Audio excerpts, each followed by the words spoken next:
So we will start with a brief practice from the beginning.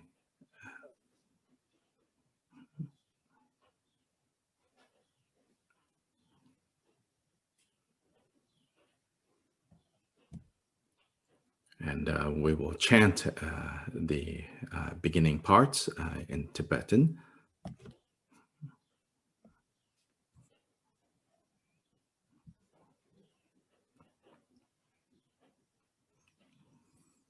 So as you remember, the beginning is the foundational practices, which in this sadhana consists of first refuge, then generating bodhicitta, vajrasattva meditation, and mandala offering. So these are the four in this sadhana.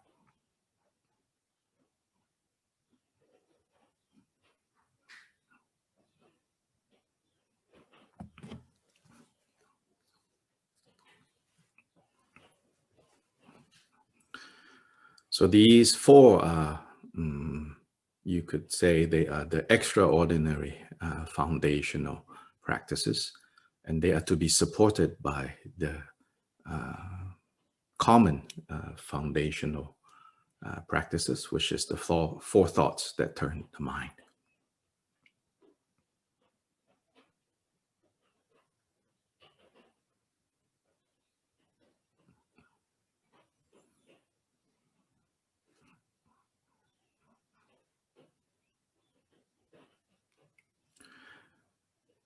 The four thoughts that turn the mind. Without these four thoughts that turn the mind, all our endeavors, including our spiritual endeavors, no matter how profound these spiritual endeavors, these spiritual practices might be, and no matter how great they are, without the four thoughts that turn the mind, then it's very likely that everything we do in service of samsaric concerns.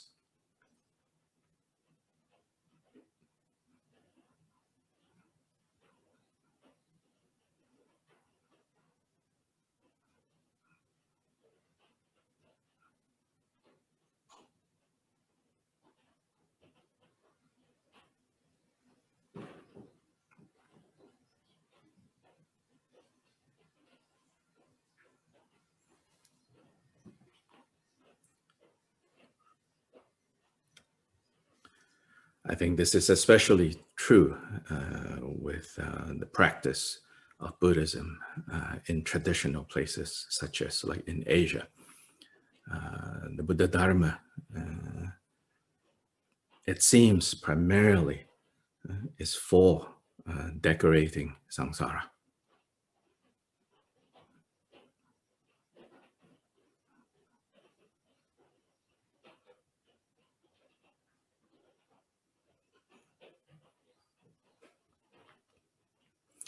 Coming to the Buddha Dharma to solve samsaric problems instead of coming to the Buddha Dharma to put an end to samsara.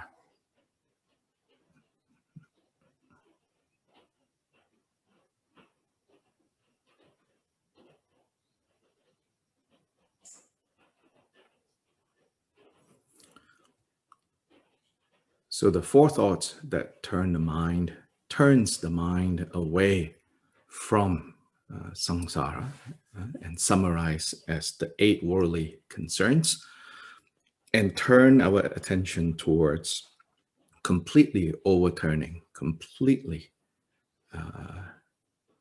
putting an end to confused existence.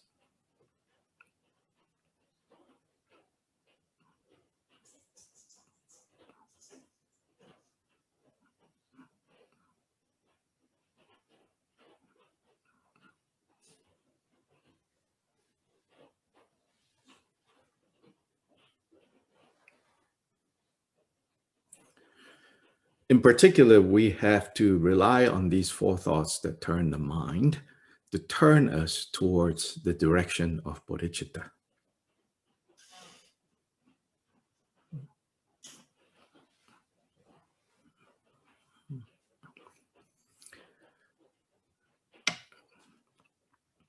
As it is taught in many places, in the sutras, and including summarized in places like the Jewel Ornament of Liberation, bodhicitta is the aspiration or the vow to achieve the state of Buddha for the benefit of all beings.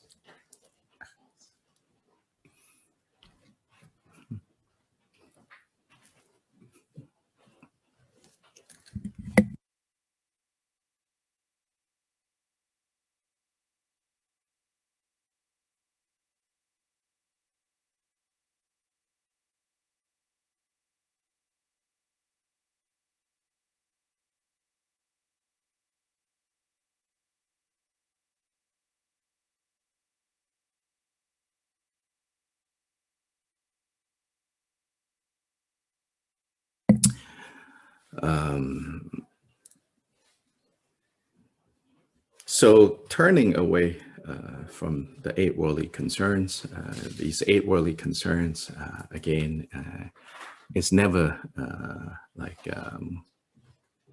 too frequently to remind ourselves what these eight worldly concerns are. Otherwise, we talk about turning the mind away, turning the mind away. If you don't know, what the predators are, then you don't know what you need to look out for.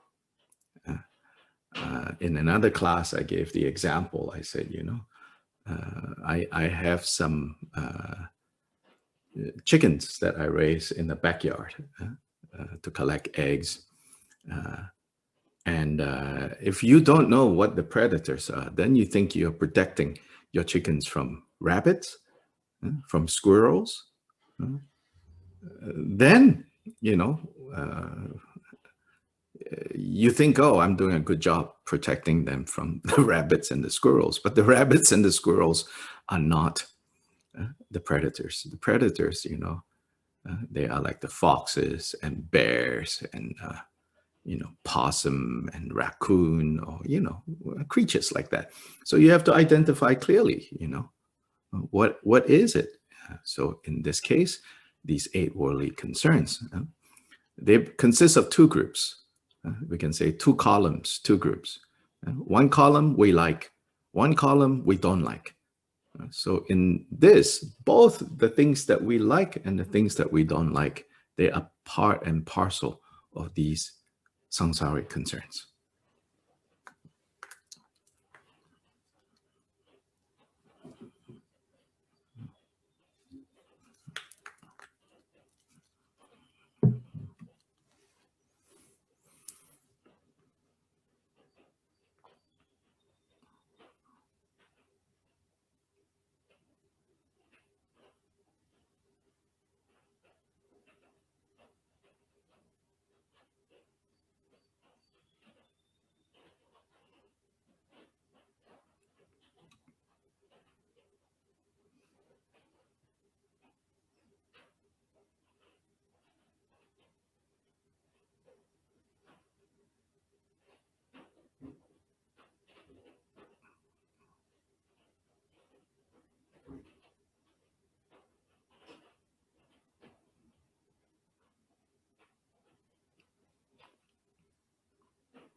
On the column that we like, it's basically pleasure, gain, fame, and praise.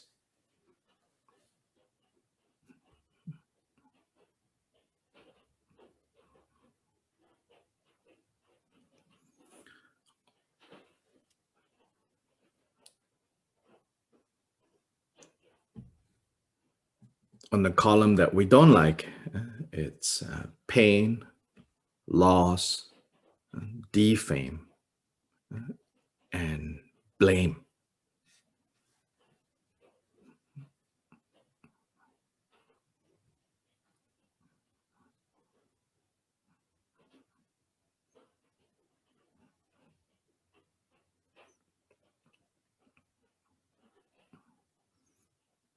So again, as I mentioned, it's easy to turn Buddha Dharma, it's easy to turn these teachings, these practices into just chasing around these 8 winds. And so often, when any of these 4 from the column we don't like turn up, then we turn to ways to escape from that. And so when pain comes up, the threat of pain comes up, the threat of loss comes up, the threat of defame comes up, the threat of blame comes up. So then we think we are practicing Dharma in order to get the other 4 on that other column: pleasure, gain, fame, praise. So then we are just being blown from one side to the other side. Then, of course, the other side, the things that we like, is unreliable. They are always shifting, changing.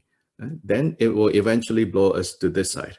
Then again, we use Dharma practice to push us back over to this side. So back and forth, back and forth, back and forth. Then there is no escape from this. Basically, you can say tornado. It just spin, spin, spin, spin, spin.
So instead of using Dharma practice in this way, which then is pointless, we should turn towards bodhicitta. Bodhicitta being the vow, the aspiration, the desire, the commitment to achieve the state of Buddha personally, so that we can lead other beings, facilitate other beings of their attainment of the state of Buddha. So the simple kind of explanation of bodhicitta is that.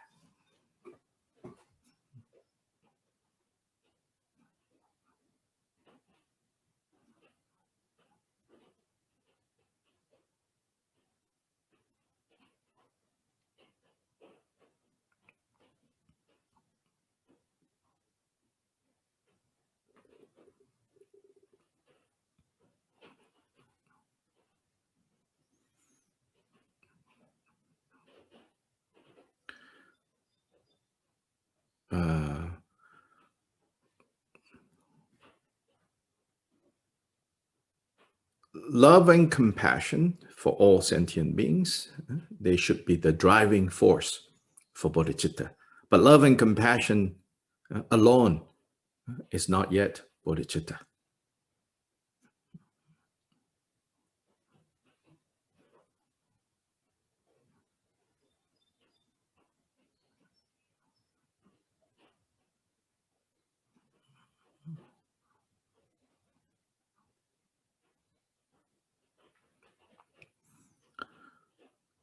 Our mothers, our parents, people who we are close to, and they have a lot of love and compassion for us. But that itself is not yet bodhicitta.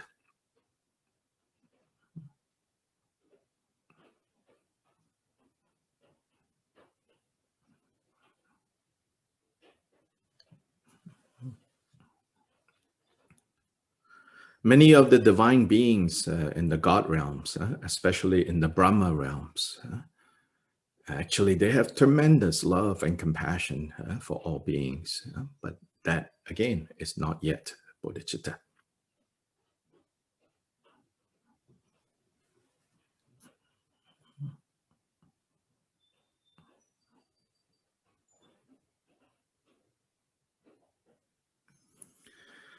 Gyobajit and Sumgun points out that even Shravakas and Pratyeka Buddhists, they cultivate love and compassion, actually.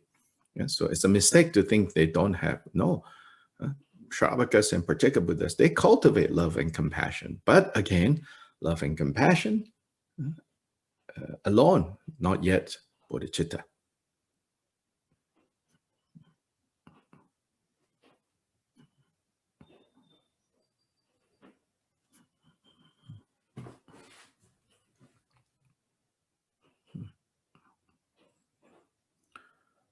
Bodhicitta is when love and compassion now turns into this great resolve, this great vow, great, almost you can say ridiculous from some point of view, this ridiculous resolve to say that no matter how infinite beings are, I vow to liberate every single one of them. No matter how uncountable, innumerable the Dharma methods are, I vow to master all of them. So making such a great vow, such a great aspiration is totally beyond any common logic. So it is only when our love and compassion is daring enough, is courageous enough to turn into the vow to achieve Buddhahood for the benefit of beings. That is when it becomes bodhicitta.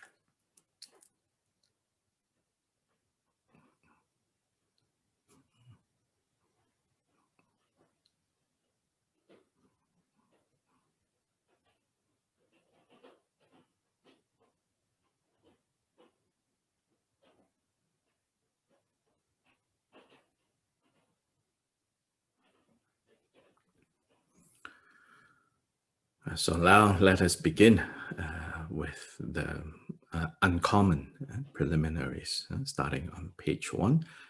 We'll chant this in the Tibetan.